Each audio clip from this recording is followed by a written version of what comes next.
Welcome to home with love channel. இப்போ நம்ம banana pan கேக்கு egg இல்லாமல் எப்படி செய்யலாம்னு பார்க்கலாம் வாங்க. அதுக்கு தேவையான பொருள் 2 வாழைப்பழத்தை நல்லா பிளெண்ட் பண்ணி எடுத்துக்கோங்க. பாருங்கள், இந்த கண்டன்சியை நல்லா பிளெண்ட் பண்ணி எடுத்துக்கோங்க. நானும் பிளெண்ட் பண்ணி எடுத்துக்கிட்டேன். ஒரு கலக்கி விட்டுருங்க. அதுக்கப்புறம் பார்த்திங்கன்னா ஒரு டம்ளர் கோதுமை மாவு.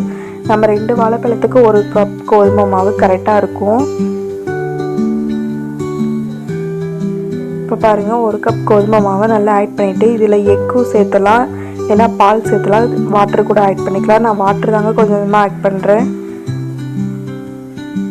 உங்களோட இஷ்டம் தான். ஆனால் இதில் எக்கு சேர்த்துனிங்கன்னா சூப்பராக இருக்கும். எக்கு ஸ்மெல் பிடிக்காதுன்னு ஒரே காரணத்துக்கோசரம் நான் வாட்டர் ஆட் பண்ணியிருக்கேன்.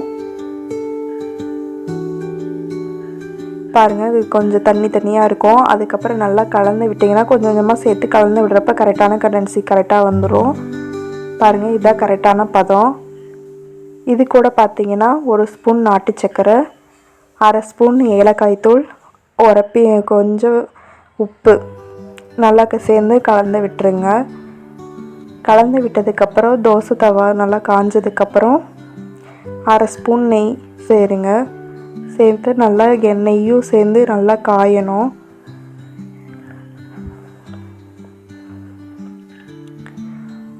பாருங்கள், நெய் சேர்ந்து நல்லா காஞ்சிருச்சு. காஞ்சதுக்கப்புறம் பார்த்திங்கன்னா இப்போ நம்ம அழகாக ரவுண்ட் ஷேப்பில் நம்ம எடுத்து ஊற்றிக்கணும்.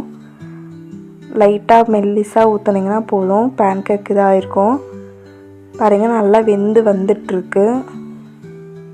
அந்த நெய்யில் சேர்ந்து கமகமன்னு வெந்து வரப்பே ஸ்மெல் நல்லா இருக்குங்க. பாருங்கள், 1 சைடு திருப்பி போட்டாச்சு. நல்லா ரோஸ் கலரில் வெந்து வந்திருக்கு.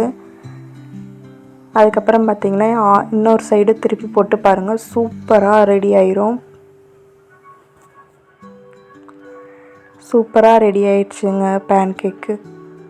பாருங்கள், எவ்வளோ சூப்பராக ஜூஸியாக ரெடி ஆகிருக்குன்னு.